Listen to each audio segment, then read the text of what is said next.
أشهد أن لا إله إلا الله.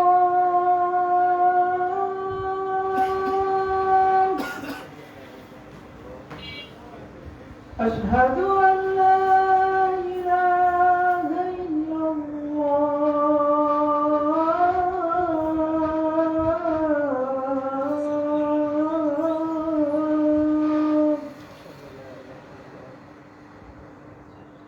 أشهد أن محمدا رسول الله.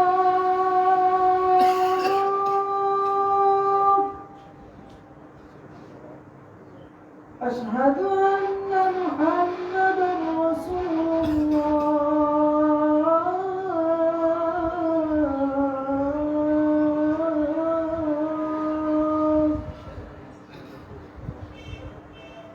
حي على الصلاة.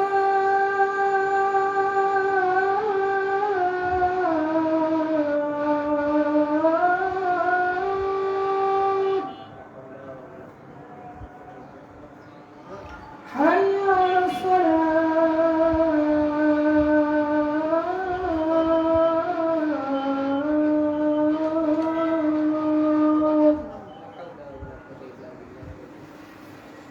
حي على الفلاح.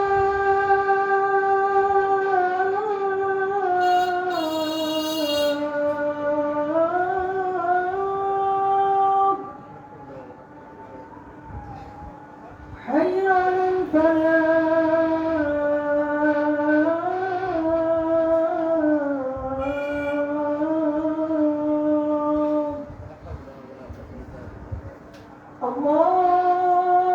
الله أكبر الله أكبر. لا إله إلا الله.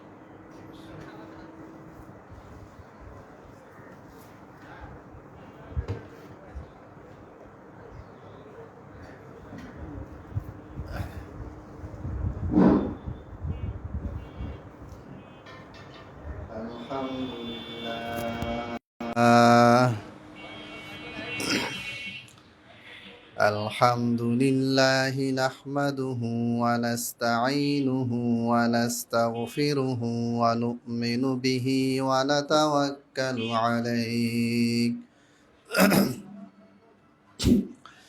ونعوذ بالله من شرور أنفسنا ومن سيئات أعمالنا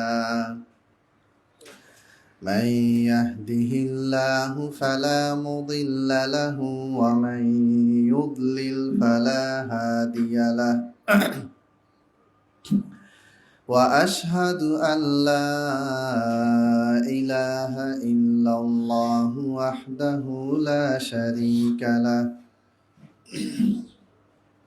وأشهد أن محمدا عبده ورسوله أما بعد فإن خير الحديث كتاب الله وخير الهدي هدي محمد صلى الله عليه وسلم وشر الأمور محدثاتها وكل محدثة بدعة وكل بدعة ضلالة وكل ضلالة في النار.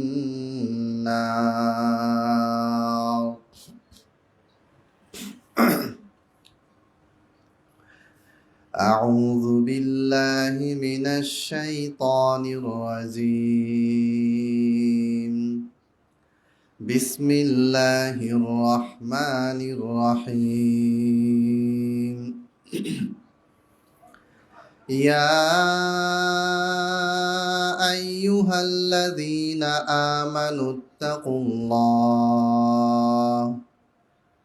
اتقوا الله حق تقاته ولا تموتن إلا وأنتم مسلمون.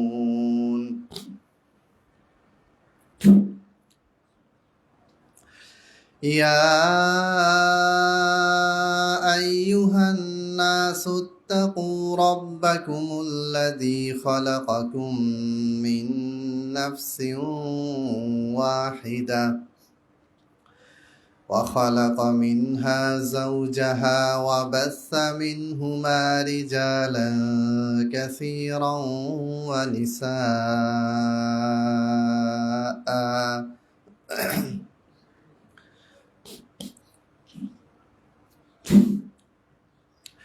واتقوا الله الذي تساءلون به والأرحام إن الله كان عليكم رقيبا. يا أيها الذين آمنوا اتقوا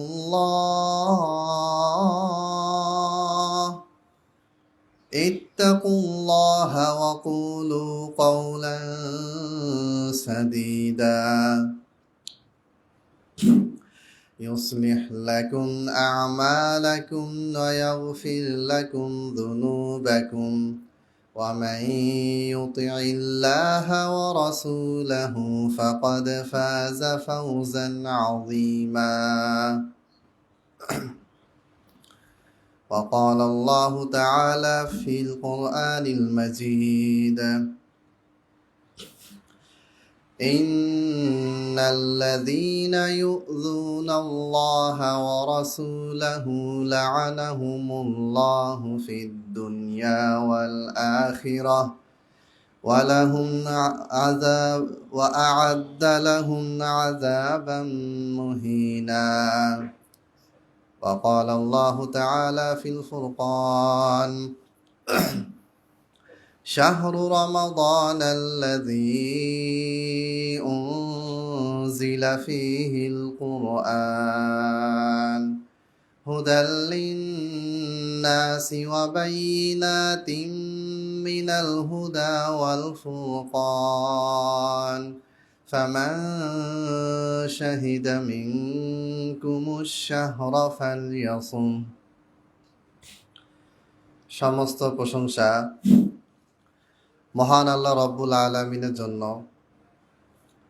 লাখো কোটি দরুদ ও সালাম বর্ষিত হোক সর্বশেষ নবী, সর্বশেষ রাসূল, সর্বশ্রেষ্ঠ মানব, সর্বশ্রেষ্ঠ হেদায়েতের পথ প্রদর্শনকারী বিশ্বনবী মুহাম্মদ সাল্লাল্লাহু আলাইহি ওয়াসাল্লামের উপর। সাল্লাল্লাহু আলাইহি ওয়াসাল্লাম। আল্লাহুম্মা সাল্লি আলাইহি আল্লাহুম্মা বারিক আলাইহি। সম্মানিত উপস্থিতি, আজকের শাবান মাসের সর্বশেষ জুমা, 2022 সালে শাবান মাসের সর্বশেষ জুমায় আমরা এই মসজিদের উদ্বোধনী খুতবা দিয়েছিলাম। তারপর থেকে আলহামদুলিল্লাহ অত্যন্ত সুন্দরভাবে এই মসজিদে জুমার সালাত, 5 ওয়াক্ত সালাত, রমজানের তারাবি এবং ঈদের সালাত অনুষ্ঠিত হয়ে আসছে, ইনশাল্লাহ হবে। আজকে যেহেতু আর অল্প কয়েক ঘন্টা পরেই আমরা রমজান মাসে প্রবেশ করতে যাচ্ছি। শনিবারে প্রথম সিয়াম হতে পারে অথবা রবিবার, মানে আমাদের সামনে সময় খুবই কম। এজন্য আজকে আমি রমজান মাসের ফজিলত এবং সিয়ামের ফজিলত, একটা হচ্ছে রমজান মাসের ফজিলত আর একটা হচ্ছে রমজান মাসে সিয়াম রাখার ফজিলত, এই দুই ব্যাপারে আলাদা আলাদাভাবে হাদিস বর্ণিত হয়েছে, আয়াত বর্ণিত হয়েছে। সেই বিষয়গুলি নিয়ে আমি আপনাদের সামনে সংক্ষেপে আলোচনা করব ইনশাআল্লাহ। আচ্ছা বাবু কথা বলিও না, দুইজন বাবু আলাদা হয়ে বসো, তুমি সামনে আসো। তবে মূল আলোচনায় যাওয়ার পূর্বে একটি বিষয় আমি আপনাদের দৃষ্টি আকর্ষণ করতে চাই। এটা নিয়ে আমি অনলাইনে বলা বলি করেছি, লেখালেখিও করেছি এবং আমাদের সৈয়দপুরে এটা নিয়ে মানববন্ধন হয়েছিল, সেখানেও আমার আসার কথা ছিল কিন্তু কোনো কারণে আসতে পারিনি। সেটা হচ্ছে সম্প্রতি একজন ব্যক্তি, তার নাম রাখাল সাহানা কি নাম, সে আল্লাহ নবী সাল্লাল্লাহু আলাইহি সাল্লামকে নিয়ে কটূক্তি বাজে মন্তব্য করেছিল, নাউজুবিল্লাহ। তো এটা আমাদের বাংলাদেশে একটা কালচার সিস্টেম হয়ে গেছে যে একজন ব্যক্তি তার ভাইরাল হতে মন চাচ্ছে অথবা একজন ব্যক্তির মন চাচ্ছে সে যে যেন জার্মানি থেকে একটু জায়গা পায়, লন্ডনে যেন একটু জায়গা পায়, ফ্রান্সে যেন একটু জায়গা পায়। এই দুনিয়াবি স্বার্থের জন্য, কিছু টাকার জন্য দুনিয়াতে উন্নত দেশগুলির কোনো একটা দেশে নিজের একটা বাড়ি হবে, নিজের একটা গাড়ি হবে, স্বাধীনভাবে পশ্চিমা বিশ্বে চলাচল করতে পারবে, উন্নত বিশ্বে তার একটা দাম থাকবে, স্ট্যাটাস থাকবে। এই চিন্তা ভাবনা থেকে মুসলমান ঘরে জন্ম নেওয়া অনেক কুলাঙ্গার, বেঈমান, মুরতাদদেরকে আমরা দেখতে পাচ্ছি, যারা কিছু হলেই কোনো একটা প্রসঙ্গকে টেনে এনে সেটা নিয়ে আলোচনা শুরু করবে, এরপরে সেইখানে আল্লাহ নবী সাল্লাল্লাহু আলাইহি সাল্লামকে টেনে নিয়ে আসবে এবং আমাদের বিশ্ব নবী মুহাম্মদ সাল্লাল্লাহু আলাইহি সাল্লামকে কেন্দ্র করে আজে বাজে মন্তব্য করে পশ্চিমা প্রভুদের দৃষ্টি আকর্ষণ করার চেষ্টা করে। আর তারাও এই কাজে মুসলমানদেরকে নিয়োগ করেছে। দেখেন, বাংলাদেশে বেশ কিছু নাস্তিক তো না, ইসলাম বিদ্বেষী। নাস্তিক মানে হচ্ছে যে কোনো ধর্ম মানে না, আল্লাহ মানে না, কিন্তু সে আল্লাহ রাসূলকে গালিও দেয় না। আর ইসলাম বিদ্বেষী হচ্ছে কি, সে বলবে যে আল্লাহ নাই কিন্তু হিন্দুদের ভগবান আছে, ওখানে চুপ থাকবে। সে বলবে আল্লাহ নাই কিন্তু খ্রিস্টানদের যে গড আছে, তারা যে গডে বিশ্বাস করে, সেখানে তারা চুপ থাকে। তারা ইসলামে সারাদিন রাত ভুল খুঁজে বের করার চেষ্টা করবে, কোরআনে ভুল আছে, হাদিসে ভুল আছে, এখানে ভুল আছে, সেখানে ভুল আছে, মুসলমানদের এই সমস্যা সেই সমস্যা, এগুলি নিয়ে তারা সারাদিন কথাবার্তা বলবে। একজন মুসলমান আর একজন মুসলমানের মারামারি হয়েছে, ওটাকে ওরা হাইলাইট করবে যে দেখো মুসলমানরা সন্ত্রাসী, বদমাইশ, কত কিছু। অথচ ইসরায়েল ফিলিস্তিনে হামলা করে যাচ্ছে, পশ্চিমা বিশ্ব দিনের পর দিন মুসলমান দেশগুলিতে মুসলমানদেরকে হত্যা করে যাচ্ছে, এগুলি নিয়ে তারা কোনো মন্তব্য করে না। উল্টা তারা বলে কি যে মুসলমানরা হচ্ছে সন্ত্রাসী, সন্ত্রাসীদেরকে মারা হচ্ছে। তো এটা এরা কেন করে? ওই একটাই কারণ, দুনিয়াতে কিছু লাভ পাওয়া, সুনাম পাওয়া, টাকা পয়সা পাওয়া, বাড়ি পাওয়া, জায়গা পাওয়া, একটা ঠাঁই হওয়া। যখন আলহামদুলিল্লাহ বাংলাদেশের মানুষের ভিতরে এখনো কিছুটা হলেও ঈমান আছে, একসাথে গোটা বাংলাদেশের আলেম ওলামা, বিভিন্ন স্তরের আলেম ওলামা এবং তাদের সাথে বিভিন্ন স্তরের জনগণ, জেনারেল শিক্ষিত নয়, বিভিন্ন স্তরের বিভিন্ন মানুষ, তারা মাঠে নেমে প্রতিবাদ করেছে। করার পরে রাখাল সাহা কি করেছে? ক্ষমা চেয়েছে যে না আমি ভুল করেছি, আর দেশের জনগণ আপনারা আমাকে কি করে দেন, ক্ষমা করে দেন। এটা একটা চালাকি। প্রথম কথা হচ্ছে লিখলো, লেখার পরে মিডিয়ায় তোলপাড় শুরু হয়ে গেল, বাংলাদেশের মানুষ অমুক নাস্তিকের বিরুদ্ধে রাস্তায় নেমেছে, অমুক ইসলাম বিদ্বেষীদের বিরুদ্ধে রাস্তায় নেমেছে। বাস, এই লোকটা মিডিয়ায় হাইলাইট হয়ে গেল, পশ্চিমা বিশ্বের নজরে গেল, দেখবে যে না বাংলাদেশে তাহলে এরকম একজন আছে, একে আমাদের কি দিতে হবে? শেল্টার দিতে হবে। যখন শেল্টার পাইল না, শেল্টার পাওয়ার সাথে সাথে তারা দেশ থেকে চলে যায়। বেশ কিছু আছে যারা বাংলাদেশে, তাদেরকে নিয়ে তোলপাড় শুরু হয়ে গেছে, তাদেরকে বিদেশি প্রভুরা নিয়ে চলে গেছে। এখন তারা বিদেশে বসে দিন রাত 24 ঘন্টা ইসলামের বিরুদ্ধে, বাঙালি মুসলমানদের বিরুদ্ধে, বাংলাদেশের বিরুদ্ধে তারা লিখে যাচ্ছে, বলে যাচ্ছে। আর যদি শেল্টার না পায়, মানে বাংলাদেশে বসে ইসলামের বিরুদ্ধে, আল্লাহর বিরুদ্ধে, রাসূলের বিরুদ্ধে বক্তব্য দিল, উদ্দেশ্য কি ছিল? মিডিয়ার মাধ্যমে আমি হাইলাইট হব। মিডিয়ার মাধ্যমে হাইলাইট হওয়ার পরে যখন এটা নিয়ে তোলপাড় হবে, সমস্যা হবে, তখন আমার প্রভুরা, ফ্রান্স, জার্মান, ওই প্রভুরা এসে আমাকে নিয়ে যাবে, ওইখানে শেল্টার দেবে, ওইখান থেকে আমি কি করব? ইসলামের বিরুদ্ধে দিন রাত 24 ঘন্টা কাজ করে যাব। আর যদি প্রভু খুঁজে না পায়, প্রভু যদি তার দিকে না তাকায়, তখন দেখা তো বিপদ, এগুলো গেল ওগুলো গেল, তখন জনগণের কাছে ক্ষমা চাইছে, না আমি ভুল করে বলছি, আমাকে আপনারা মাফ করে দেন। তো মাপ চাইলে কি সমাধান হবে? সমাধান হবে না। কারণ এটা কোনো পার্সোনাল ম্যাটার নয় যে আমি একজন ব্যক্তিকে গালি দিছি, তার কাছে ক্ষমা চাইছি, সে মাফ করে দিল। যেই ব্যক্তিটা মোহাম্মদ সাল্লাল্লাহু আলাইহি ওয়াসাল্লামকে গালি দিল, তো মোহাম্মদ সাল্লাল্লাহু আলাইহি ওয়াসাল্লাম তো জীবিত নাই, তিনি তো মারা গেছেন। তো মোহাম্মদ সাল্লাল্লাহু আলাইহি ওয়াসাল্লাম কি তাকে কি ক্ষমা করেছে? কেউ যদি আল্লাহর নবী সাল্লাল্লাহু আলাইহি ওয়াসাল্লামকে গালি দেয়, নাউজুবিল্লাহ, গালি দেওয়ার পরে সে যদি আমাদের কাছে ক্ষমা চায়, তাহলে আমরা ক্ষমা করার কে? তাকে কে ক্ষমা করবেন? আল্লাহর নবী সাল্লাল্লাহু আলাইহি সাল্লাম তাকে ক্ষমা করবেন। সে প্রমাণ নিয়ে আসুক যে আল্লাহর নবী আমাকে ক্ষমা করেছেন, আল্লাহ ওহী পাঠাইছে, আমরা ক্ষমা করে দেব। কিন্তু এর কোনো প্রমাণ নাই। অতএব এই ক্ষমা চাওয়ার কোনো মূল্য নাই, এই ক্ষমারও কোনো ক্ষমা নাই। হ্যাঁ, আল্লাহকে কেউ যদি গালি দেয়, সেই ক্ষেত্রে আলেম ওলামাদের বক্তব্য আসতেছে যে আল্লাহকে কেউ যদি গালি দেয় আর নবীকে কেউ যদি গালি দেয়, তাহলে দুটার ভিতরে পার্থক্য আছে। পার্থক্য বলতে যে গুনাহ কম, এটা না, গুনাহ হবে। কিন্তু আল্লাহ তাআলা ঘোষণা দিয়েছেন যে কেউ যদি ঈমান আনে, তওবা করে, কুফরি করে, শিরিক করে, তারপর যদি তওবা করে, তাহলে কি হবে? আমি আল্লাহ তাকে ক্ষমা করে দেব, বলে দিছে আল্লাহ। কিন্তু আল্লাহ নবী সাল্লাল্লাহু আলাইহি সাল্লাম, তার তো এরকম কোনো বক্তব্য নাই। তিনি তো এটা বলেননি যে আমাকে গালি দিলে আমি ক্ষমা করব। বরং হাদিসে আছে বিভিন্ন সময় একজন সাহাবীর একজন দাসী ছিল, সে আল্লাহ নবী সাল্লাল্লাহু গালিগালাজ করতো, গালিগালাজ করতো করতো, তাকে নিষেধ করা হতো, তারপরও সেটা করে যেত কন্টিনিউয়াসলি। আল্লাহ নবী সাল্লাল্লাহু আলাইহি সাল্লামকে সে গালিগালাজ করতো, তার নামে আজে বাজে কবিতা লিখতো। তখন ওই সাহাবী একদিন রাগ হয়ে তার পেটে ছুরি ঢুকে তাকে খুন করে ফেললেন। এরপরে আল্লাহ নবী সাল্লাল্লাহু আলাইহি সাল্লামকে তিনি বিষয়টি জানালেন। আল্লাহ নবী সাল্লাল্লাহু আলাইহি সাল্লাম বললেন, আলা ইন্না দামাহা হাদারুন, তার এই রক্তটা বৃথা গেল, মানে তার এই রক্তের কোনো বদলা প্রতিশোধ নেওয়া হবে না। তাহলে বোঝা গেল যে আল্লাহ নবী সাল্লাল্লাহু আলাইহি সাল্লামের সময়ে যখন তিনি মদিনায় রাষ্ট্রপতি হলেন, গোটা বিশ্বের একজন প্রধান নায়ক হলেন, তখন তার সময়ে আল্লাহর নবী সাল্লাল্লাহু আলাইহি সাল্লামকে গালিগালাজের এই রেওয়াজটা যারা প্রচলন রেখেছিল, যারা তাকে নিয়ে কুৎসা রটিয়েছিল, তাদেরকে কি করা হয়েছিল? কতল করা হয়েছিল, হত্যা করা হয়েছিল, মেরে ফেলা হয়েছিল। কারণ এটা একটা সামাজিক ব্যাধি। আর এরা যে ক্ষমা চায় পরে, এই ক্ষমা চাওয়াটাও মন থেকে নয়। আমি এটা নিয়ে প্রশ্ন উত্তর দিয়েছি ইউটিউবে। এখন অনেকগুলা, প্রায় 100-র মতন মানুষ এসে গালিগালাজ করছে আমাকে। কারা গালিগালাজ করছে? যারা এটাকে সাপোর্ট করেছে। দেখেন বাংলাদেশের অবস্থা কোথায় যাচ্ছে। এক ছেলে, তার নাম মুসলমান নাম দেওয়া আছে, সে এসে বলল যে আল্লাহ নবী সাল্লাল্লাহু আলাইহি সাল্লামকে গালি দিলে যদি হত্যা করতে হয়, তাহলে আমাদের দেশে বাক স্বাধীনতা বলে কি থাকলো?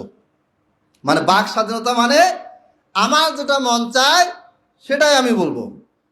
তো বাক স্বাধীনতা এটাই যদি হয়, তাহলে মানুষকে গালিগালাজ করা এটা কোন ধরনের বাক স্বাধীনতা? আমাদের সংবিধানে স্পষ্টভাবে বলা আছে প্রত্যেকটা ধর্মের মানুষ নিজেদের ধর্ম পালন করতে পারবে। প্রত্যেকটা ধর্মের মানুষ এক ধর্ম আরেক ধর্মকে কটাক্ষ, আজে বাজে কথা বলতে পারবে না, এটা দেশে আইনত নিষিদ্ধ, হারাম। এবং কোনো মানুষ সে যদি ধর্ম পালন নাও করে, সে যদি আরেকটা ধর্মের কোনো দেবদেবী হোক, তারপরে খ্রিস্টানদের গড হোক, যে যেটাকে মানে, সেটাকে সে যদি সমালোচনা করে ভুল প্রমাণ করতে পারে, ঠিক আছে। কিন্তু সে যদি গালিগালাজ করে, তুচ্ছ তাচ্ছিল্য করে, তাহলে এটা অন্যতম বড় একটা অপরাধ হিসেবে গণ্য হয়। অতএব বাক স্বাধীনতার নামে যদি এভাবে নবী সাল্লাল্লাহু আলাইহি ওয়াসাল্লামকে গালিগালাজ করা জায়েজ হয়, তো তোমাকে গালি দিলে তুমি আবার খেপে যাও কেন? তোমার বাপকে গালি দিলে তুমি খেপে যাও কেন? তোমার নেতাকে গালি দিলে তুমি খেপে যাও কেন? আসলে বাক স্বাধীনতার মানে হচ্ছে ইসলামের বিরুদ্ধে যা মন চায় তাই বলো, এটা হচ্ছে বাক স্বাধীনতা। এই বাক স্বাধীনতার কোনো মূল্য নাই। আমরা এই বাক স্বাধীনতা কখনো গ্রহণও করি নাই। দেশে ব্লাসফেমি আইন চালু করতে হবে। যে কোনো ধর্মের অনুসারী, মুসলমান হোক, হিন্দু হোক, বৌদ্ধ হোক, খ্রিস্টান হোক, জৈন হোক, শিখ হোক, যে কোনো ধর্ম, আদিবাসী যারা আছে, যারা যে যেই ধর্ম পালন করে, যারা যেটাতে বিশ্বাসী, তাদেরকে কখনোই কটাক্ষ করে কোনো কথা বলা যাবে না। এই রকম আইন শক্তভাবে কি করতে হবে? প্রণয়ন করতে হবে। আইন আছে কিন্তু বাস্তবায়ন নাই, এটার বাস্তবায়ন করতে হবে। আল্লাহ তাআলা সূরা আনআমে বলেছেন, ওয়ালা তাসুব্বুল্লাযীনা ইয়াদউনা মিন দুনিল্লাহ, হে মুসলমানগণ, তোমরা তাদেরকে গালি দিও না। ফাসুব্বুল্লাহ আদওয়াম বিগাইরি ইলম, যারা অন্য ধর্মের অনুসারী, তারা যদি আল্লাহকে গালি দেয় না বুঝে, তাহলে তোমরা তাদের যারা গড, তারা যাদের পূজা করে, তাদেরকে তোমরা গালি দিও না। দেখেন, গালি দিয়েছে আল্লাহকে। ওয়ালা তাসুব্বুল্লাযীনা ইয়াদউনা মিন দুনিল্লাহ ফাসুব্বুল্লাহ আদওয়াম বিগাইরি ইলম, যারা না বুঝে না জেনে শিরকে লিপ্ত আছে, বেদাতে লিপ্ত আছে, বড় বড় কুফরিতে লিপ্ত আছে, বিভিন্ন সূর্য পূজা, গাছ পূজা, চাঁদ পূজা, এই পূজা সেই পূজা, গরুর পূজা, বিভিন্ন রকম শিরকে লিপ্ত আছে। এরা যদি আল্লাহকে গালি দেয়, না জেনে না বুঝে গালি দেয়, এরা যদি আল্লাহকে গালি দেয়, তাহলে তোমরা তাদের ধর্মকে কি করিও না? গালিগালাজ করিও না। তাদের যারা উপাস্য আছে, তারা যাদের ইবাদত করে, তাদেরকে তোমরা কি করিও না? গালিগালাজ করিও না। ধরিয়ে দিতে হবে, বুঝিয়ে দিতে হবে, দলিল প্রমাণ দিয়ে কি করতে হবে? জবাব দিতে হবে। তাহলে আমাদের দেশে এই যে একটা অবস্থা, এই অবস্থাটার সমাধান কিভাবে হবে? এই যে রাখাল সাহা সে ক্ষমা চাইল, অথবা বিভিন্ন জন গালি দিয়ে পুলিশ যখন ধরে নিয়ে যাচ্ছে, জনগণ যখন তাকে ধরে ফেললো, তখন সে ক্ষমা চাচ্ছে যে না, আমি ভুল করছি, আমাকে মাফ করে দেন। যদি ক্ষমা সে মন থেকেও চায়, তাহলে তার বিধান কি হবে? এই বিষয়টা আজকে আমি সংক্ষেপে আলোচনা করে সিয়াম সংক্রান্ত আলোচনায় চলে যাব। সৌদি আরবের গোটা বিশ্বের সবচেয়ে উন্নত মানের একটি ওয়েবসাইট ইসলাম কিউ, ইসলাম সুয়াল ওয়া জওয়াব, এই ওয়েবসাইটে আলেম ওলামাদের সমস্ত বক্তব্য নিয়ে আসা হয়েছে। আমি সবগুলি কিতাব খুলে দেখেছি, সেখানে একটা কথাই সবাই একমত, যে ইত্তাফাকাল উলামাউ আলা আন্না মান সাব্বান নবী সাল্লাল্লাহু আলাইহি ওয়াসাল্লাম ফাহুয়া কাফিরুন মুরতাদ্দুন খারিজুন আল ইসলাম। এই ব্যাপারে সমস্ত আলেম একমত, আহলে সুন্নাত ওয়াল জামাতের সমস্ত আলেম একমত। হানাফি হোক, আহলে হাদিস হোক, মালিকি, শাফেঈ, হাম্বলি, দেওবন্দি, বেরলভী, জামাতি, সবাই একমত। কেউ যদি সর্বকালে সমস্ত আলেম ওলামারা একমত, কেউ যদি আল্লাহর নবী সাল্লাল্লাহু আলাইহি সাল্লামকে গালিগালাজ করে, ফাহুয়া কাফিরুন, সে নিঃসন্দেহে কাফের, মুরতাদ্দুন, সে ইসলাম থেকে বের হয়ে কুফরির দিকে ফিরে গেছে, খারিজুন আনিল ইসলাম, ইসলাম থেকে সে বের হয়ে গেছে, ইসলামে আর তার কোনো স্থান নেই, জায়গা নেই। এই ব্যাপারে সবাই একমত। এখন তার শাস্তিটা কি হবে? এইখানে তিন ধরনের ব্যক্তি থাকতে পারে। এক ধরনের ব্যক্তি যারা মুসলমান, ঘরে জন্মগ্রহণ করেছে, নিজের নাম আব্দুল্লাহ, আব্দুর রহমান, আব্দুর রহিম, মমিনুল ইসলাম, মানে ইসলামী নাম আছে, এরা যদি মুসলমান ঘরে জন্মগ্রহণ করে মুসলমান হওয়া থেকে যদি বের হয়ে যায়, মুরতাদ হয়ে যায়, এই রকম ব্যক্তি যদি গালিগালাজ করে, তাহলে তাদেরকে কি করতে হবে? তাদেরকে হত্যা করতে হবে, এর কোনো বিকল্প নেই। সামনের দলিল আসতেছে। 1 নাম্বার। 2 নাম্বার, এমন ব্যক্তি যে অন্য কোনো ধর্মে বিশ্বাসী, সে যদি গালি দেয়, তাহলে কি করতে হবে? তাকে প্রথমে দাওয়াত দিতে হবে, তওবা ইসলাম গ্রহণের জন্য কি করতে হবে? তাকে বলতে হবে। সে যদি ইসলাম গ্রহণ করে ভালো, যদি না গ্রহণ করে, সে যদি মানে ক্ষমা চায়, সে যদি এটাকে কি করে নেয় যে না আমি আর করবো না, এবং প্রকাশ্যে সে যদি এটা ক্ষমা চায়, তাহলে তাকে শাস্তি দিতে হবে। কেউ আলেম এখানে বলেছেন যে তাকে হত্যা করা যাবে না, কারণ সে অমুসলিম, আর তারা মুহাম্মদ সাল্লাল্লাহু আলাইহি ওয়াসাল্লামকে চেনে না, জানে না, তারা এটা করতে পারে না জেনে, এই জন্য তাদেরকে সুযোগ দিতে হবে। এটা কিছু কিছু আলেম বলেছেন। আর কিছু আলেমের বক্তব্য হচ্ছে যে না, সে যেহেতু প্রকাশ্যে ফিতনা করেছে, তাকেও কি করতে হবে? হত্যা করতে হবে, এবং এটাই সঠিক মত। তাহলে প্রথমে যেটা বললাম, যদি মুসলমান ঘরের বাচ্চা হয় আর এ যদি আল্লাহর নবীকে গালি দেয়, তাহলে সমস্ত আলেম একমত তাকে হত্যা করতে হবে। তার হত্যা করার পরও সে কি শাস্তি হবে, কি ফায়সালা, সেটা তো আল্লাহ করবে নাই। দুনিয়াতে তার কোনো বেঁচে থাকার অধিকার নাই। আর যদি অমুসলিম হয়, অর্থাৎ মুসলমান নয়, সে ইসলাম সম্পর্কে জানে না, এই রকম ব্যক্তি যদি আল্লাহর নবী সাল্লাল্লাহু আলাইহি ওয়াসাল্লামকে গালিগালাজ করে, তাহলে সেই ব্যক্তির ক্ষেত্রে আলেমরা দুইটা মত দিয়েছেন। একটা মত হচ্ছে যে তাকে হত্যা করতে হবে, 2 নম্বর মত হচ্ছে তাকে সুযোগ দিতে হবে। এই সুযোগটা নেওয়ার পরও সে যদি আল্লাহকে গালি দেয়, রসুলকে গালি দেয়, তাহলে তাকে হত্যা করতে হবে।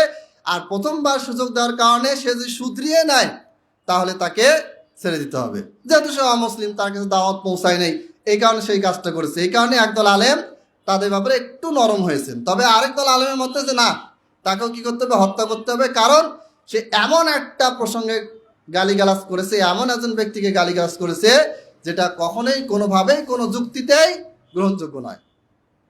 3 নাম্বার, এমন ব্যক্তি যে আল্লাহ এবং তার রাসূল সাল্লাল্লাহু আলাইহি ওয়াসাল্লামকে গালিগালাজ করে না এবং সে মুসলমানও নয়, যার সে বিভিন্ন দলিল প্রমাণ দিয়ে ভুল বের করার চেষ্টা করে, এই রকম ব্যক্তিকে হত্যা করা যাবে না। তাকে দলিল প্রমাণ দিয়ে কি করতে হবে, জবাব দিতে হবে, তার ভুলগুলি ধরিয়ে দিতে হবে। এটা হচ্ছে তৃতীয় একটা ক্যাটাগরি। এই মোট 3টা ক্যাটাগরি।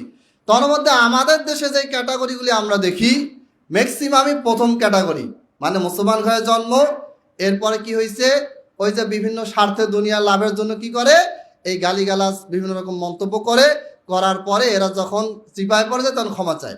এরা ক্ষমা চাও আর না চাও, যেহেতু মুসলমান ঘরের, এই জন্য এদেরকে কি করতে হবে, সবার সামনে প্রকাশ্যে হত্যা করতে হবে। এবং এই কাজটা সরকারকে করতে হবে, সাধারণ জনগণ এটা করবে না।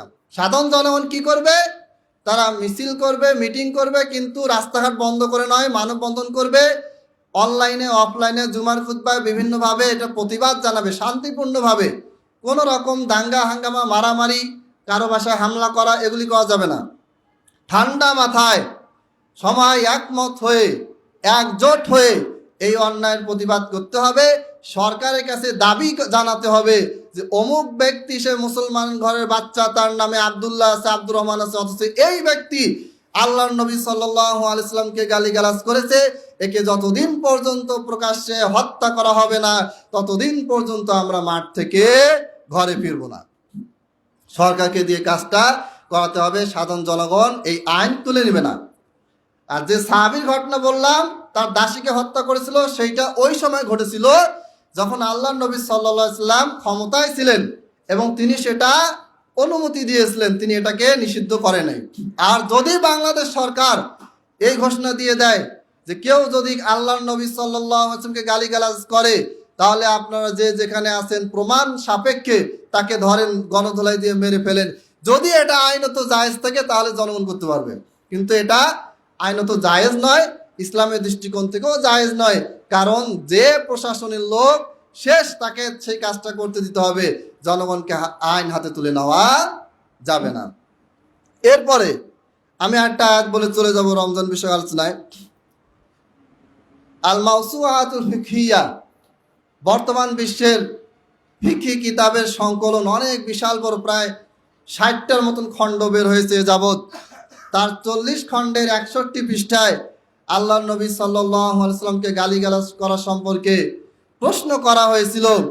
তারা উত্তর দিয়েছেন, ওয়ারাদা ফিল কিতাবিল আজিজ, আর কিতাব কোরআনের ভিতরে বর্ণিত হয়েছে,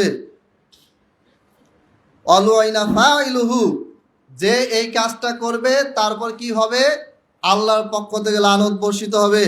আল্লাহ তাআলা সূরা আহজাবে বলেছেন, ইন্নাল্লাযীনা ইউযুনাল্লাহা ওয়া রাসূলাহ, কেউ যদি আল্লাহকে এবং তার রাসূলকে কষ্ট দেয়, অর্থাৎ খারাপ ব্যবহার করে, আজে বাজে কথা বলে, গালিগালাজ করে, তুচ্ছ তাচ্ছিল্য করে, লানাহুমুল্লাহু ফিদ দুনিয়া ওয়াল আখিরাহ, আল্লাহ তাআলা তার প্রতি দুনিয়াতে লানত করেন, ওয়াল আখিরাহ, এবং পরকালেও তার প্রতি লানত করেন, ওয়া আ'আদ্দা লাহুম আযাবাম মুহিনা, আর আল্লাহ তাআলা এই ব্যক্তিকে, যে ইসলামকে গালিগালাজ করলো, যে কোরআনকে গালিগালাজ করলো, যে রাসূল সাল্লাল্লাহু আলাইহি ওয়াসাল্লামকে গালিগালাজ করলো, তাকে আল্লাহ তাআলা দুনিয়াতেও লানত করেন, পরকালেও লানত করেন, এবং তার জন্য রয়েছে কঠিন মর্মন্তুদ অত্যন্ত যন্ত্রণাদায়ক শাস্তি আল্লাহ তাআলা তার জন্য কি করে রেখেছেন, প্রস্তুত করে রেখেছেন।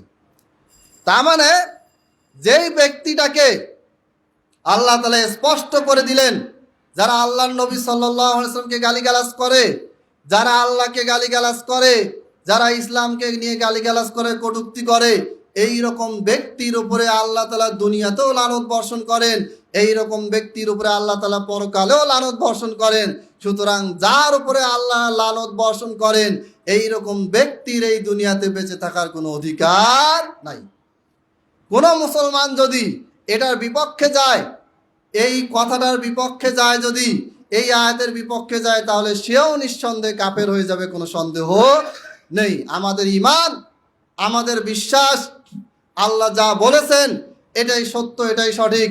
আল্লাহর নবী সাল্লাল্লাহু আলাইহি ওয়াসাল্লাম যা বলেছেন এটাই সত্য, এটাই সঠিক, কিয়ামত পর্যন্ত সঠিক থাকবে। আমরা বুঝলেও এটা সঠিক, আমরা না বুঝলেও এটা সঠিক। অনেকের কাছে মনে হতে পারে যে গালি তো দিছে, এটার জন্য কেন হত্যা করতে হবে? না, আপনাকে আমাকে গালি দিলে তাকে হত্যা করা যাবে না, আপনার আব্বাকে আপনার মাকে গালি দিলে তাকে হত্যা করা যাবে না। আমাদের ভিতরে গালিগালাজ ধরলে কিন্তু কেউ কাউকে হত্যা করবে, এইরকম কোনো বিধান কোরআন হাদিসে নাই। কিন্তু আল্লাহর নবী সাল্লাল্লাহু আলাইহি ওয়াসাল্লাম তিনি কি আপনার আমার মতো? কোশ্চিনকালেও না। তিনি মানুষ ছিলেন, ঠিক আছে, রক্ত মাংসের শরীর, ঠিক আছে, কিন্তু তার যে মর্যাদা, এই মর্যাদা আল্লাহ তাআলা সৃষ্টির মধ্যে আর কাউকে দেন নাই। ইন্নাকা লাআলা খুলুকিন আযীম, হে নবী আপনি হচ্ছেন মহান চরিত্রের অধিকারী। ওয়ামা আরসালনাকা ইল্লা রাহমাতাল লিল আলামিন, হে নবী আমি আপনাকে সমস্ত জগতের জন্য কি হিসেবে পাঠিয়েছি? রহমত স্বরূপ পাঠিয়েছি।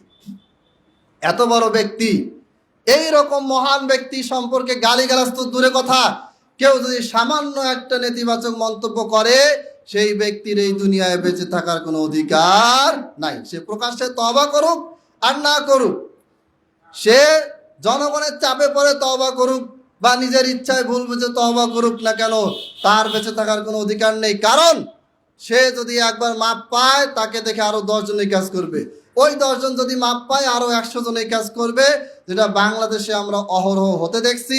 দিনের পর দিন এটা বেড়ে যাচ্ছে। কারণ কি? কারণ কোনো আইন প্রয়োগ নাই। আপনি দেখেন ধর্ষকের সংখ্যা বেড়ে যাচ্ছে, অথচ তিরমিজিতে স্পষ্ট হাদিস আছে, বিভিন্ন আলেম ওলামাদের বক্তব্য, দলিল প্রমাণ আছে যে একজন ধর্ষককে কি করতে হবে? তাকে হত্যা করতে হবে, তার বেঁচে থাকার কোনো অধিকার নেই। এখন বাংলাদেশে ধর্ষণ বাড়তে গেছে। পুলিশ নিয়ে গেল, জনগণ কি করলো? তার বিরুদ্ধে লেখালেখি শুরু করলো, পুলিশ থানায় নিয়ে গেল, তার টাকা পয়সা আছে, টাকা পয়সা দিল, 2-3 মাস পর, 1 বছর 1.5 বছর পর সে ছাড়া পেয়ে গেল, বাস সে আবার ওই কাজে কি হয়ে গেল? আবার এই কাজ করতেছে। তো যখন ইসলামী আইন প্রয়োগ হবে যে একজন ধর্ষক, তাকে কি করা হবে? তাকে হত্যা করতে হবে প্রকাশ্যে, পাথর মেরে হোক, শিরচ্ছেদ গলা কেটে হোক, আর ফাঁসি দিয়ে হোক, যেভাবেই হোক। একজন ধর্ষককে যখন নিশ্চিতভাবে মৃত্যুদণ্ড দেওয়া হবে, তখন কি বাংলাদেশের ধর্ষকের সংখ্যা বাড়বে না কমবে? কমে যাবে, কমতে কমতে শূন্য হয়ে যাবে। অতএব এই যে আল্লাহ নবী সাল্লাল্লাহু আলাইহি ওয়াসাল্লামকে গালিগালাজ করার ব্যাপারে দিন দিন যে এদের সাহস বেড়ে চলেছে, এর একটাই কারণ, এদের কোনো শাস্তি হচ্ছে না, এদেরকে মৃত্যুদণ্ড দেওয়া হচ্ছে না। যতই গোটা দুনিয়া মানুষ যাই বলুক না কেন, বাক স্বাধীনতা বলুক আর বিজ্ঞানের যুগ বলুক আর এই বলুক সেই বলুক, সব কথা বাতিল আমাদের কাছে, কোরআনের কাছে সব কথা বাতিল। একটাই কথা, এদেরকে কি করতে হবে? হত্যা করতে হবে। দুনিয়ার জমিন থেকে, দুনিয়ার বুক থেকে তাদের কি করতে হবে? বিদায় দিতে হবে।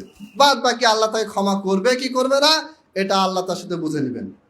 অতএব সম্মানিত উপস্থিতি, আমাদের প্রত্যেকটা ক্ষেত্রে মনে রাখবেন, আপনি নামাজ পড়েন যার শেখানো পদ্ধতিতে।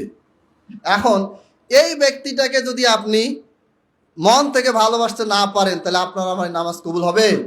হবে না। আপনার সামনে আল্লাহর নবীকে গালি দিল, আরে গালি দেখ, সমস্যা নাই, আল্লাহ তোর খারাপ করবে, তোর উপর লানত বর্ষণ করুক, এটুকু বলে যদি আমরা ছেড়ে দিই, তাহলে কি ওই মুহাম্মদের প্রতি আমাদের পরিপূর্ণ ঈমান প্রকাশ পাইলো না। অতএব আমাদেরকে যার যতটুকু ক্ষমতা আছে, বদদোয়া করার ক্ষমতা যার আছে বদদোয়াই করেন, যার মাঠে নামার ক্ষমতা আছে মাঠে নামেন, যার অনলাইনে বলার সুযোগ আছে অনলাইনে বলেন, যার অফলাইনে যেখানে সেখানে লোক জমা হয় যে কোনো জায়গায় বলার সুযোগ আছে বলেন, কিন্তু বলেন অন্তত একবার হলেও বলেন যে এই ব্যক্তিটা আল্লাহর নবী সাল্লাল্লাহু আলাইহি ওয়াসাল্লামকে গালিগালাজ করেছে, অমুক ব্যক্তি আল্লাহর নবী সাল্লাল্লাহু আলাইহি ওয়াসাল্লামকে গালিগালাজ করেছে। এই ব্যক্তির এই দুনিয়াতে বেঁচে থাকার কোনো অধিকার নেই। সরকার আপনার কাছে দাবি জানাচ্ছি, আপনি এই ব্যক্তিকে চূড়ান্ত শাস্তি দিন। তার যে শাস্তি পাওনা, সে নিজের ঘাড়ে মৃত্যুদণ্ড চাপিয়ে নিয়েছে। কেউ তাকে বলে নাই যে তুমি আর নবীকে গালি দাও, সে নিজ থেকে গালি দিয়েছে, নিজ থেকে সেই দুনিয়াতে বেঁচে থাকার অধিকার হারিয়ে ফেলেছে। তাকে আপনি শাস্তি দিন। তাকে শাস্তি না দিলে তার মতো আরো অনেকে আল্লাহ নবীকে কি করবে? গালিগালাজ করতে থাকবে। এই রকম প্রতিবাদ যদি আমরা করি, তাহলে বাংলাদেশে ইসলাম বিদ্বেষী এই রকম নাস্তিক মুরতাদের কোনো জায়গা হবে না। সহজ, আমরা তো এর আগেও মাঠে নামছি, শেখ হাসিনাকে তাড়াইছি, মানুষ একবারে মাঠে নেমে। কেন এই জিনিসটা নবীর ক্ষেত্রে করা যায় না? সুদ বন্ধ করতে হবে, এটার জন্য আমরা কখনো মাঠে নামি নাই। আমরা মাঠে নামছিলাম কি, যে চাকরিতে কোটা আছে, কোটাতে মুক্তিযোদ্ধা তার ছেলে নাতিরা আসে জায়গাটা দখল করে নিয়ে আসে, মানে আমার দুনিয়াবি স্বার্থে মাঠে নামছিলাম। অথচ এই আমরাই ইসলামের জন্য মাঠে নামতে পারতেছি না। যার কারণে কি হচ্ছে, তাদের যে সাহস, তাদের যে শক্তি, ইসলাম বিদ্বেষী দুশ্মনদের যে শক্তি, তাদের যে সাহস, এটা দিন দিন বেড়েই যাচ্ছে। আল্লাহ তাআলা আমাদেরকে বুঝার তৌফিক দান করুন, আমিন। তবে একটা আবেদন থাকবে, আবেগের বশবর্তী হয়ে কার উপরে হামলা করা যাবে না। যে দোষ করেছে তার বিরুদ্ধে মাঠে নেমে কথা বলতে হবে, তাকে যেন সরকার গ্রেপ্তার করে এবং শাস্তি দেয়। এইটা হবে আমাদের চাওয়া পাওয়া। এখানে আবেগের বশবর্তী হয়ে কোনোভাবে কি করা যাবে না। দেখা গেল যে একজন কটূক্তি করছে, ওর বাবা মাকে গালিগালাজ করা শুরু করলো। এমনও ফ্যামিলি আছে, বাবা মা ধার্মিক, তার ছেলে নাস্তিক হয়ে গেছে, বাবা মা তাকে বের করে দিয়েছে বাসা থেকে। এখন আপনি কি করলেন, না বুঝে ওর বাবা মাকে গালি দর্শক করলেন, এটা তো অন্যায় হয়ে গেল। তার বাবা মাও তো তার ছেলের বিরুদ্ধে। অতএব এইরকম আবেগী হয়ে এই কাজগুলি করা যাবে না। অনলাইনে আমরা এগুলো বেশি দেখি, যে একজন গালি দিল, আরেকজন মুসলমান আসে কি করলো, তাকে গালি, তার 14 গোষ্ঠী সবাইকে গালি দর্শক করলো। এটা জুলুম। যে অপরাধী তার বিরুদ্ধে আওয়াজ তোলেন। যে অপরাধী, যে শয়তান, যে ভুল করেছে, যে এই পাপ কাজটা করেছে, তার বিরুদ্ধে আপনাকে আমাকে দাঁড়াতে হবে। তার গোটা ফ্যামিলির বিরুদ্ধে তো যাওয়া যাবে না। তার ফ্যামিলিতে ছোট বাচ্চা থাকতে পারে, ওকে দোষী নাকি? তার ফ্যামিলিতে তার দাদা আছে, হয়তো আগে মারা গেছে, জানেই না, তাকেও আপনি গালি দিলেন, গোটা গোষ্ঠীকে গালি দিলেন। তাহলে কি হলো, ও একটা দোষ করছে, আর এই কারণে আপনি কি করলেন, ওর দোষের কারণে আরো 10 জনকে আপনি গালিগালাজ করলেন। কিয়ামতের দিন আল্লাহ তাআলা আপনাকে বান্দার হক নষ্ট করার জন্য ধরবে, যে তুমি কেন ওর বাবা মাকে গালি দিলা, তুমি কেন ওর দাদাকে গালি দিলা, তুমি কেন ওর বংশকে গালি দিলা, ওরা তো কিছু করে নাই। অতএব এই জায়গায় আমাদের কি হতে হবে, মাথা ঠান্ডা রাখতে হবে। ইসলাম যেইভাবে প্রতিবাদ করা শিখিয়েছে বৈধভাবে, ওইভাবে প্রতিবাদ করতে হবে। সরকারের কাছে দাবি দাওয়া জানাতে হবে, সরকারকে বাধ্য করতে হবে এই ধরনের ব্যক্তিগুলাকে কি করতে হবে, ধরে শাস্তি দিতে হবে, প্রকাশ্যে শাস্তি দিতে হবে। গোটা বিশ্বের মিডিয়া যেমন দেখে যে বাংলাদেশের মানুষের এতটুকু ঈমান আছে যে তাদের সামনে নবীকে গালি দিলে তারা এটাকে কখনো ছাড় দেয় না। আজ মিডিয়া দেখে গালিগালাজ চলতেই আছে, বাংলাদেশের মানুষ নামাজ নিয়ে ব্যস্ত, ওদিকে দেখার টাইম নেই, বলার টাইম নেই, তো ওরা কি করবে, এটা আরো বেশি বেশি করে চলতে থাকবে, বাড়তে থাকবে। অতএব যাই হোক, এই ব্যাপারে অনেক কথা আছে, আমি এগুলা সব নোট করা আছে, আমি এটা নিয়ে বিভিন্ন কথা বলছি, প্রশ্ন উত্তর জবাব দিছি, অনেক কথা আছে। সবচেয়ে চূড়ান্ত সংক্ষিপ্ত কথা এটাই যে কেউ যদি আল্লাহ নবী সাল্লাল্লাহু আলাইহি ওয়াসাল্লামকে গালি দেয়, তাহলে তার এই দুনিয়াতে বেঁচে থাকার কোনো অধিকার নেই। এবং এই ব্যক্তির শাস্তির জন্য সরকারের কাছে আবেদন জানাতে হবে। আমাদেরকে ননস্টপ কন্টিনিউয়াসলি একটানা তাদের বিরুদ্ধে কি করতে হবে, প্রতিবাদ জানাতে হবে। প্রতিবাদ জানাতে হবে ভদ্র ভাষায়, নম্র ভাষায়। মারামারি মিছিল, মারামারি, এই কাটাকাটি করা, এর উপর রাগ করা, ওকে গালিগালাজ করা, এটা করা যাবে না। এবার আমি আসি আমাদের মূল আলোচনায়। শাবান মাস শেষ, এবার চলে আসতেছে রমজান মাস। আল্লাহ তাআলা কোরআনে বলেছেন, শাহরু রমাদান আল্লাযী উনজিলা ফীহিল কোরআন। আমরা এমন একটা মাস পাচ্ছি যে মাসে কি নাজিল হয়েছে, কোরআন নাজিল হয়েছে। রমজান মাস এমন একটা মাস যেই মাসের ব্যাপারে আলাদা করে ফজিলত আছে। আবার রমজান মাসে যে সিয়াম রাখবেন, এটার জন্য আলাদা ফজিলত আছে। সিয়াম রাখার ফজিলত সামনের জুমায় বলবো ইনশাআল্লাহ। রমজানের ফজিলত কি? রমজানের ফজিলত হচ্ছে এটা এমন একটা মাস যেই মাসে কি নাজিল হয়েছে, কোরআন নাজিল হয়েছে।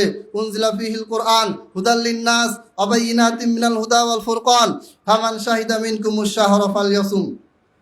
তোমাদের মধ্যে কেউ যদি এই মাসটা পায়, তাহলে সে কি করে, সে যেন সিয়াম পালন করে। যদি পালন করতে না পারে, ক্যান্সার রোগী, অসুস্থ, সফরে আছে বা গর্ভবতী, তাদের কি মাসলা মাসাল, এগুলি গত বছর আলোচনা করছি, এই বছরও ইনশাল্লাহ আমি আলোচনা করে আপনাদেরকে জানিয়ে দিব।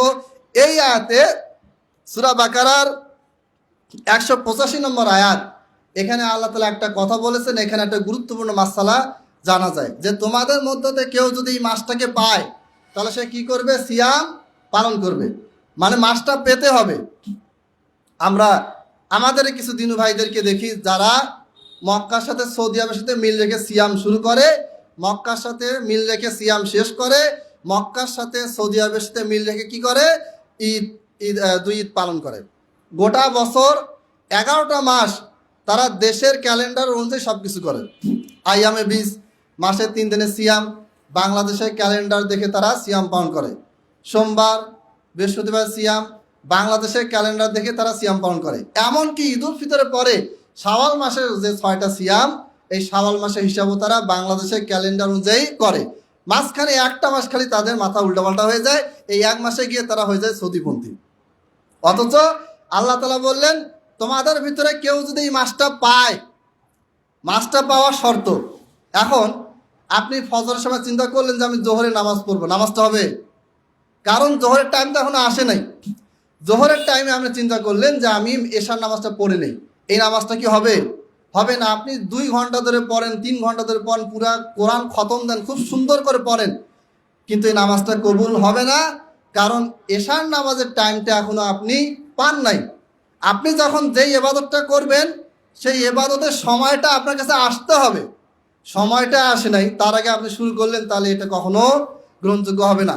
সৌদি আরবে কথার কথা, আজকে বাংলাদেশে হচ্ছে 29শে শাবান, গতকালকে সৌদি আরবে চাঁদ দেখা যায়নি। নর্মালি সৌদি আরবের পূর্বে বাংলাদেশ, ভারত, পাকিস্তান এগুলাতে সৌদি আরবের একদিন পরে চাঁদ দেখা যায়। পূর্ব দিকে চাঁদ যেহেতু পৃথিবীটা ঘুরে, তো যেভাবে সূর্যের আলোটা যেমন একসাথে গোটা পৃথিবীতে পড়ে না, সেরকম চাঁদও একসাথে সব জায়গায় উদয় হওয়াটা দেখা যায় না। চাঁদ তার জায়গায় আছে, সূর্য তার জায়গায় আছে, কিন্তু পৃথিবীটা ঘুরতেছে। ঘোরার কারণে চাঁদটা একই সাথে গোটা পৃথিবীতে একসাথে দেখা যাবে না, কারণ এটা ঘুরতেছে, আমরাও ঘুরতেছি, কিন্তু পৃথিবীটা বিশাল হওয়ার কারণে আমরা এই ঘূর্ণায়নটা বুঝতে পারি না।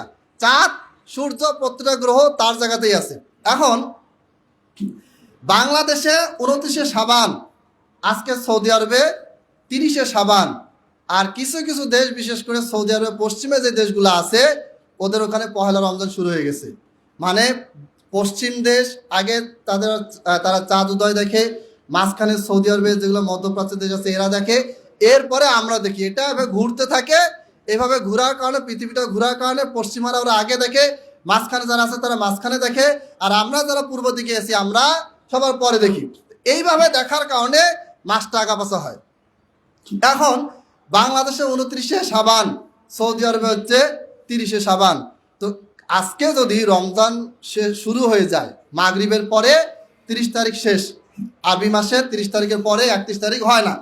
সৌদি আরবে যেহেতু আজকে 30শে শাবান, আর বাংলাদেশে আজকে 29শে শাবান, 30শে শাবান মাগরিবের পরে হয়ে যাবে পহেলা রমজান।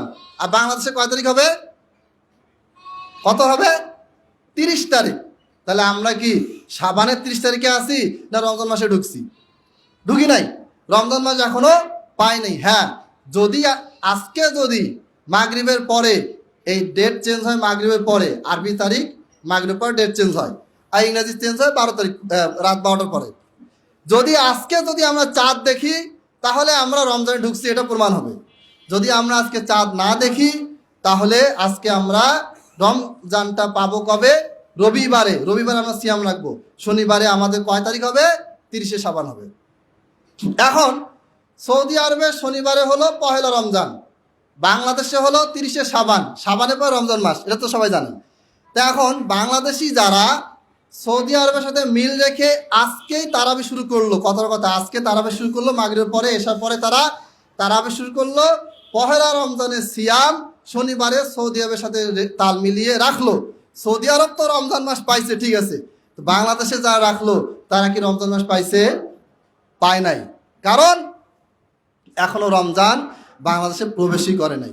পৃথিবীর কোনো এক জায়গায় রমজান প্রবেশ করছে, এজন্য আমিও এটা শুরু করবো, এটা টোটালি ভুল। কারণ আল্লাহ তাআলা কি বলেছেন? ফামান শাহিদা মিনকুমুশ শাহরা ফালইয়াসুম, তোমাদের কেউ যদি এই মাসটাকে দেখে, এই মাসটাকে পায়, তাহলে সে যেন কি করে? সিয়াম পালন করে। তো বাংলাদেশে আমরা 30শে শাবানের মধ্যে আছি, সৌদি আরবে পহেলা রমজান ওরা পাইছে, আমরা তো পাইনি। অতএব ওরা পাইছে বলে ওদের সাথে আমরা সিয়াম শুরু করবো, এটা ভুল কাজ, এটা করা যাবে না। যখন আমরা মাগরিবের সময় মাগরিবের নামাজ পড়ি, তখন সৌদি আরবে কিন্তু ওরা কি পড়ে? জোহর প্রায় 2টা বা 3টা বাজে, 3 ঘন্টা পরে আসে। তো তাহলে ওরা কিন্তু আমাদের সাথে মাগরিব পড়তে পারবে না, ওরা ওদের টাইমে মাগরিব পড়বে। এইভাবে করে যখন যেই ইবাদতটা যেই টাইমে হবে, তখন সেটা সেই সময় করতে হবে। আল্লাহ নবী সাল্লাল্লাহু আলাইহি ওয়াসাল্লামের হাদিসে স্পষ্টভাবে বলা আছে, শাবান মাসের শেষে 1 দিন বা 2 দিন সিয়াম রেখে রমজানের সাথে যুক্ত করা যাবে না। কেউ যদি এই কাজ করে, ফাকাদ আসা আবাল কাসিম, সে আল্লাহ নবী সাল্লাল্লাহু আলাইহি ওয়াসাল্লাম কি করলো? নাফরমানি করলো। অতএব আমাদের কিছু দিনী ভাই যারা না জেনে না বুঝে এই সৌদি আরবের সাথে মিল রেখে সিয়াম পালন করতে গিয়ে শাবান মাসে থেকেই, শাবান মাসের 30 তারিখেই পহেলা রমজানের সিয়াম রাখতেছেন, তারা একই সাথে 2টা ভুল করতেছেন। একটা হচ্ছে কোরআনে আয়াতে বলা হয়েছে মাস পেলে তারপরে সিয়াম রাখো, তারা মাস না পেতে সিয়াম পালন শুরু করছে, একটা ভুল। 2 নম্বর ভুল, আল্লাহ নবী সাল্লাল্লাহু আলাইহি ওয়াসাল্লাম স্পষ্টভাবে হাদিসে বলেছেন শাবান মাসের সিয়াম শেষের দিকে, শাবান মাস 1 থেকে 15 তারিখ পর্যন্ত একটানা সিয়াম রাখা যায়, এরপর শাবান মাসে আর কোনো সিয়াম নাই। এই 15 তারিখ, আরবি মাসের 15 তারিখের পর থেকে নিয়ে শেষ পর্যন্ত 29শে শাবান বা 30শে শাবান, এই সময়টা সিয়াম রাখা যাবে না। আর বিশেষ করে শেষে 2 দিন বা 1 দিন কোনো একটা সিয়াম বা 2টা সিয়াম রেখে রমজানের সাথে মিলানো, এটা আরও নিষেধ করা হয়েছে। অতএব সম্মানিত দিনী ভাই বোন, যারা অনলাইনে ভিডিও যাবে, যা দেখবেন, তাদের প্রতি অনুরোধ, অনেকে বলে যে গোটা পৃথিবীতে একদিনে ঈদ হবে, মুসলমানদের ভিতরে ঐক্য হবে। আল্লাহ নবী সাল্লাল্লাহু আলাইহি ওয়াসাল্লাম কোথাও ওটা বলে নাই যে একদিনে ঈদ হলেও ওইটা ঐক্য হবে। এবং আজ পর্যন্ত গোটা পৃথিবীতে কখনোই পুরো মুসলিম সাম্রাজ্যে একই দিনে সিয়াম পালন শুরু হয়েছে, একই দিনে সিয়াম পালন শেষ হয়েছে, এরকম কোনো নজির নাই, এটা সম্ভব না। গোটা পৃথিবীর সমস্ত মানুষ যদি একমত হয় যে আমরা এবার একই সময় কি করবো? সিয়াম পালন শুরু করবো, সম্ভব না। হয় কাউকে শাবানে শুরু করতে হবে, আর কাউকে সৌদি আরবের একদিন পরে শুরু করতে হবে, মানে এক কথায় জ্ঞানজাম লাগে যাবে। যারা সৌদি আরবে একদিন আগে চাঁদ দেখছে, তারা যে সৌদি আরবের তাল মিলাতে কিছু অপেক্ষা করে, সৌদি আরবের একদিন আগে যারা চাঁদ দেখছে তারা যে ওয়েট করে, তাহলে সৌদি আরবের দিনে তারা যে সিয়াম পালন করে, তাহলে সৌদি আরবের পহেলা রমজান আর তাদের হবে 2য় রমজান। কিন্তু সৌদি সে তাল মিলা থেকে কি হয়ে গেল? প্রথম রমজানটা তারা বাদ দিল। আর আমরা কি করতেছি? রমজান আসেই নাই, তখনই আমরা সৌদির সাথে তাল মিলানো শুরু করলাম। তাহলে কি হবে? এইভাবে করে কখনোই আমাদের সিয়ামটা ঠিক মতো হবে না। এখানে একটা প্রশ্ন উত্তর দিয়ে যায়, সেটা হচ্ছে যদি বাংলাদেশে রবিবারে সিয়াম হয় আর সৌদি আরবে যদি শনিবার সিয়াম হয়, তাহলে সৌদি আরবে একদিন আগে কি হচ্ছে? সিয়াম শুরু হয়েছে। এখন রমজান মাসে তো আমরা উমরা করতে যাই, সৌদি আরবে যাই, ঘুরতে যাই, উমরা করতে যাই, সেই ক্ষেত্রে কি হবে? অর্থাৎ ধরেন আপনি বাংলাদেশে যেই দিন সিয়াম শুরু করছেন সেই দিন হচ্ছে সৌদি আরবের 2য় সিয়াম, বাংলাদেশে প্রথম সিয়াম আর সৌদি আরবে 2য় সিয়াম। এখন 20শে রমজান, বাংলাদেশের 20শে রমজানে আপনি ফ্লাইটে চললেন, সৌদি আরবে গিয়ে নামলেন, তখন সৌদি আরবে কত রমজান? 21শে রমজান। সৌদি আরবে থাকলেন, সিয়াম পালন করলেন, ঈদের দিন সালাত পড়লেন, কিন্তু আপনার একটা সিয়াম কি হয়ে গেল? কম হয়ে গেল। কারণ হচ্ছে যে আপনি সৌদি আরবে চলে গেছেন, সৌদি আরবে আপনি 21শে রমজানে গেছেন, আর বাংলাদেশে থাকা অবস্থায় আপনার রোজা কয়টা ছিল? 20তম রোজা, 20টা রোজা। 20টা রোজা অবস্থায় যখন আপনি সৌদি আরবে যাবেন, তখন সৌদি আরবে কয় রোজা পাচ্ছেন? 21তম রোজা। এখন 21তম রোজা, তারপরে 28তম রোজা যখন আপনার হবে বাংলাদেশি সময় হিসেবে, যেদিন আপনার 28টা রোজা হয় সেদিন সৌদি আরবে কয়টা হবে? 29টা রোজা। যেদিন আপনার 29টা রোজা হচ্ছে সেদিন সৌদি আরবে কয়টা রোজা? 30টা রোজা। আপনি আসেন কোথায়? সৌদি আরবে। সৌদিবাসীদের রোজা কয়টা হলো? 30টা। আর আপনার কয়টা হলো? 29টা। বুঝতে পারতেছেন? এই ক্ষেত্রে কি করবেন? ওরা যদি ঈদ শুরু করবে, আর ওদের সাথে আপনি ঈদের সালাত পড়ে নেবেন, কোনো সমস্যা নেই। ঈদের পরে আপনি কি করবেন? একটা সিয়াম তো আপনার কম হয়ে গেছে, এটাকে আপনি কি করবেন? কাজা করবেন। আব্দুল্লাহ বিন আব্বাস রাদিয়াল্লাহু তাআলা আনহুকে জিজ্ঞেস করা হলো, তিনি একজন সাহাবী ছিলেন, চাঁদ বিষয়ক যত বর্ণনা সব আব্দুল্লাহ বিন আব্বাস থেকে বর্ণিত। তাকে জিজ্ঞেস করা হলো, তার কুরাইব নামে একজন তার ছিল, সাগরেদ ছিল, তিনি কি করলেন? মদিনা থেকে সিরিয়াতে গেলেন। যাওয়ার পরে দেখে যে ওখানে একদিন পরে চাঁদ হয়ে গেছে আর মদিনাতে একদিন আগেই চাঁদ হয়ে গেছে। তখন উনি জিজ্ঞেস করলেন যে আমি যে ওখানে যাচ্ছি, ওখানে থাকবো, তো ওখানে আমি কাদের হিসেবে সিয়াম রাখবো? আব্দুল্লাহ বিন আব্বাস বললেন যে ওখানে গিয়ে তুমি ওখানকার হিসেবে সিয়ামটা রাখবে, পরে যে সিয়ামটা বাকি থাকবে সেটা কি করবে? কাজা করবে।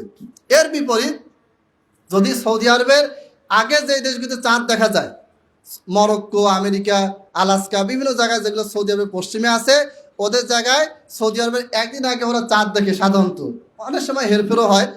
তো ওরা যদি সৌদি আরবে 30তম রোজায় যদি উমরা করতে আসে, তাহলে কিন্তু ওদের সেদিন হয়ে যায় 31তম রোজা, মানে ওরা একদিন আগেই রোজা শুরু করছে।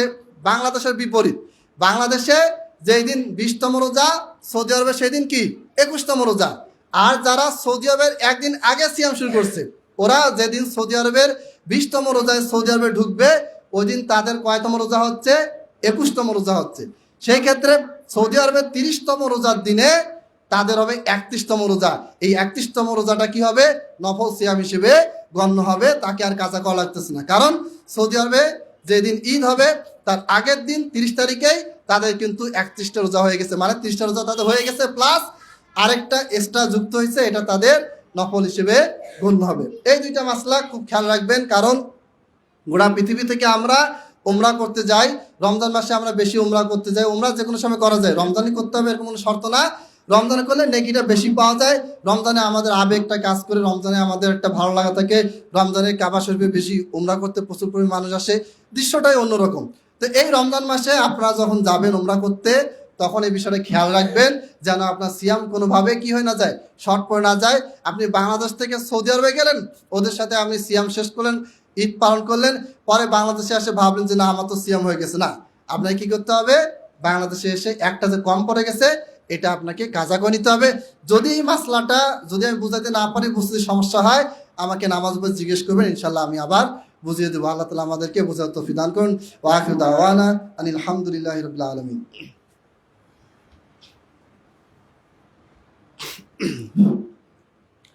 আলহামদুলিল্লাহ আলহামদুলিল্লাহি নাহমাদুহু ওয়া নাস্তাঈনুহু ওয়া নাস্তাগফিরুহু ওয়া নু'মিনু বিহি ওয়া নাতাওয়াক্কালু আলাইহি ওয়া নাউযু বিল্লাহি মিন শুরুরি আনফুসিনা ওয়া মিন সাইয়্যাতি আ'মালিনা মান ইয়াহদিহিল্লাহু ফালা মুদিল্লা লাহু ওয়া মান ইউদ্লিল ফালা হাদিয়া লাহু ওয়া আশহাদু আন লা ইলাহা ইল্লাল্লাহু ওয়াহদাহু লা শারীকা লাহু ওয়া আশহাদু আন্না মুহাম্মাদান আবদুহু ওয়া রাসূলুহু।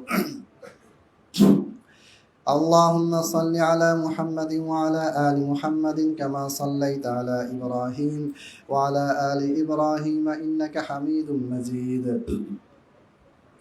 اللهم بارك على محمد وعلى آل محمد كما باركت على إبراهيم وعلى آل إبراهيم إنك حميد مجيد. عباد الله رحمكم الله، إن الله يأمر بالعدل والإحسان وإيتاء ذي القربى وينهى عن الفحشاء والمنكر والبغي يعظكم لعلكم تذكرون. فاذكروني أذكركم واشكروا لي ولا تكفرون.